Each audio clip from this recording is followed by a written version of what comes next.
मुझे बताइए, प्रधानमंत्री ने इससे पहले तो भूपेंद्र चौधरी साहब को जब पद दिया उत्तर प्रदेश के प्रदेश अध्यक्ष का, तब भी 1 घंटा नहीं दिया, आज दिया।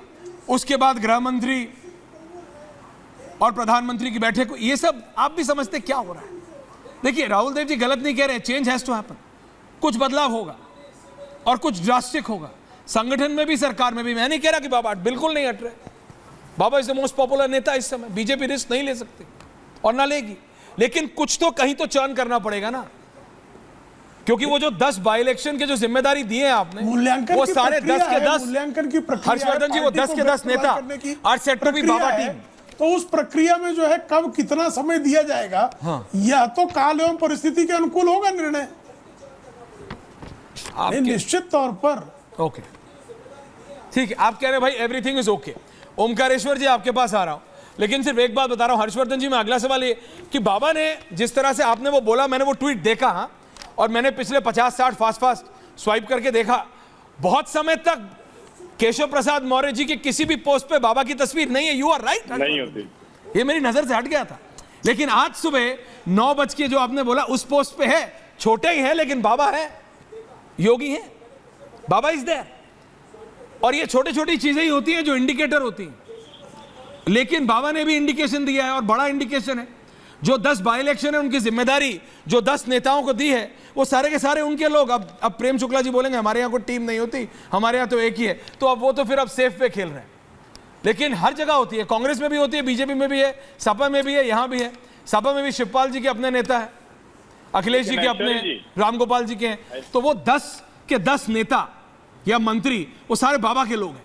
तो बाबा ने फिर कंट्रोल लिया है, तो बाबा ने फिर जिम्मेदारी भी ली है कि ये 10 मैं जिताऊंगा, हारे तो फिर बाबा की जिम्मेदारी। हर्षवर्धन जी ब्रीफ आंसर, फिर मैं ओमकारेश्वर जी के पास नहीं गया हूं। हर्षवर्धन जी मैं तो ये कह रहा हूं, अगर आप ये कह रहे हैं कि योगी जी की टीम के सारे मंत्री हैं, तो मेरे लिए खबर है, क्योंकि मंत्रिमंडल में कोई योगी जी की टीम अभी तक बन पाई है मैं ये नहीं जानता हूं। हाँ। मेरे लिए ये खबर है, और अगर ऐसा है तो फिर तो निश्चित तौर पर अगर उनकी टीम के कुछ मंत्री हैं, तो ये खबर सिर्फ इतनी भर नहीं है कि वो विधानसभा चुनाव के लिए, फिर तो ये खबर है कि योगी आदित्यनाथ उस सरकार को अपने हिसाब से ही पूरी तरह चला रहे हैं। फिर तो ये भी सवाल, मतलब जिसको कहते हैं ना कि इसका एक्सटेंशन आएगा। और मैं फिर से कह रहा हूं, मेरी जानकारी में अभी तक योगी जी की कोई टीम नहीं है सरकार के भीतर। With in government Yogi Adityanath का कोई आदमी नहीं है, अगर है तो ये समाचार। I understand. अब आप एक और मेरी डिबेट खड़ी कर रहे हैं, 1 घंटा और करना पड़ेगा फिर, लेकिन ओमकारेश्वर जी योर कमेंट्स। बहुत गहरा संकेत दे रहे हैं। उनका ये कहना है कि इससे पहले जो है उनको अपनी टीम बनाने नहीं दी गई, इसका मतलब ये हुआ। हमारे बीजेपी के जो साथी प्रवक्ता हैं बहुत ही कुशलता पूर्वक चीजों को रख रहे हैं और बचाने की कोशिश कर रहे हैं। उन्होंने एक संकेत दिया है कि जब जरूरत पड़ेगी तो वक्त आएगा, तो वक्त आने पर निर्णय होता है। और आपने जैसा ठीक कहा, देखिए किसी भी पार्टी में कोई भी इंडिस्पेंसिबल नहीं होता है, चाहे कोई भी पार्टी हो। जिन पार्टियों में इंडिस्पेंसिबल लोग नहीं होते वो परिवारवादी पार्टियां होती हैं, या एक छत्र के हम ही रहेंगे और जीवन भर हम ही चलाएंगे। और उसके वो बीजेपी जैसी जो पार्टी है उसमें जो एक सतत प्रक्रिया है, उसमें बदलाव होते हैं। आज जो व्यक्ति पॉपुलर है वो कल नहीं था, कल फिर वो पॉपुलर नहीं रहेगा। ये एक चेंज का वो होता है। जैसे इन्होंने कहा कि संगठन में नहीं थे और संगठन में वो थे, इसका उनको वो है। तो आप ब्रजेश पाठक तो पार्टी में ही नहीं थे, वो तो बसपा से आए हैं। हाँ, बात सही है। तो और ये भी सवाल है कि चुपचाप बैठे हैं, उनका नाम ऐसे, वो तो बेचारे कुछ बोल भी नहीं रहे, क्या ट्वीट भी नहीं कर रहे ब्रजेश पाठक, तो वो बोल नहीं रहे, वो बोल नहीं रहे। 2 डिप्टी सीएम आपने बनाए, तो 2 डिप्टी सीएम को सपोर्ट करने के लिए बनाए हैं या सीएम के पावर को कर्टेल करने के लिए बनाए हैं? आज उन दोनों डिप्टी सीएम्स को मिलके सीएम को मजबूत करना चाहिए था और पार्टी को और पॉपुलर बनाना चाहिए था। इसका मतलब ये फार्मूला ठीक नहीं है और आज उसमें फिर जो है वो महत्वाकांक्षा जग रही है।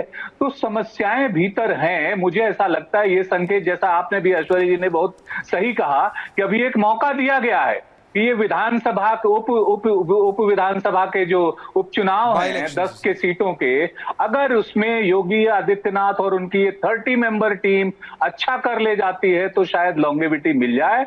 अगर नहीं मिलेगी तो जैसे प्रदेश अध्यक्ष को कह दिया गया है, वैसे सवाल उन पे भी आ जाएगा कि फिर आपको तो फ्री हैंड दिया गया, इसके पहले आप कह रहे थे फ्री हैंड नहीं मिला, तो अभी फ्री हैंड ले लीजिए, एक रिजल्ट दिखाइए। नहीं आएगा प्रेम तो हो शुक्ला सकता जी, है कि एंडिंग जैसा कमेंट्स। प्रेम जी कह रहे हैं रिव्यू करने में आ जाएंगे वो। Prem Shukla ji, ending comment sir. सबका सुना आपने, हर्षवर्धन जी को भी, देखिए, राहुल देव जी को भी, भारतीय जनता ओंकारेश्वर पार्टी जी। एक सुदृढ़, सुसंगठित, सक्षम संगठन है और भारतीय जनता पार्टी में चुनाव को जीतने के लिए, संगठन को चलाने के लिए, सत्ता के संचालन के लिए योग्य व्यक्तियों का समूह है। एक दूसरे की काट करने के बजाय सब एक दूसरे के सहयोगी हैं और अच्छी सरकार चला रहे हैं। कुछ परिणाम में, चुनाव परिणाम हमारे अपेक्षित सफलता नहीं मिली है, तो उसका निश्चित तौर पर मूल्यांकन होगा। हम कहाँ चूक गए, हमारा इस चूक को हम कैसे दूर कर सकते हैं और हम बेहतर परिणाम कैसे दे सकते हैं, इस पर स्वाभाविक तौर पर मंथन चल रहा है और उसके बेहतर परिणाम आएंगे। कुछ हो ना हो सर, विश्लेषण आप बहुत ज्यादा इस्तेमाल करते हो और बहुत बढ़िया बढ़िया, है ना? ये मैं आपको सही बता रहा हूँ। अगर मैंने उसमें गलत तो नहीं बोला ना, विश्लेषण एडजेक्टिव वही होता है। राहुल देव जी करेक्ट कर देंगे मुझे आज तक याद है। राहुल देव जी, मेरी पहली डिबेट में आप बोले हिंदी में तुम इंग्लिश ऐड करते हो इस बार। सर कभी कभी करना पड़ जाता है, बट ये मैं कह रहा हूं सर, उत्तर प्रदेश में जो हो रहा है वो बीजेपी को देखना पड़ेगा, क्योंकि बात सिर्फ 27 की नहीं है, 2029 की भी है। और मैं ये रिपीट कर रहा हूं, और आप सबका बहुत बहुत धन्यवाद, कि दिल्ली में मोदी है, लखनऊ में योगी है, लेकिन सूत्रधार इसको हर्षवर्धन जी बहुत लोग अलग अलग तरीके से रखते हैं, लेकिन अमित शाह की स्ट्रैटेजी दिल्ली में भी है और लखनऊ में भी है। कई आकलन करने वाले, एनालिसिस करने वाले अमित शाह की स्ट्रैटेजी को किसी के फेवर में, किसी के खिलाफ रखते हैं, लेकिन मेरा मानना अभी भी यही है कि लीडर जो पॉपुलर है, बीजेपी उसको हटाने का रिस्क ना अभी ले रही है ना सोच रही है। बात सिर्फ इतनी है, जो केशव प्रसाद मौर्य जी ने टिप्पणियां की हैं उसको लेके जो ये सारा शगुफा उड़ाएगा, लेकिन जो मैंने देखा, उन्होंने जो ट्वीट आज सुबह किया है दर्शकों, ये छोटे छोटे मैसेज होते हैं बड़े बड़े नेताओं के, उसमें योगी जी की छोटी ही है लेकिन तस्वीर जरूर है। इसका बहुत बड़ा मायना भी निकाला जा सकता है। बहुत बहुत धन्यवाद आप सबका, थैंक यू वेरी मच।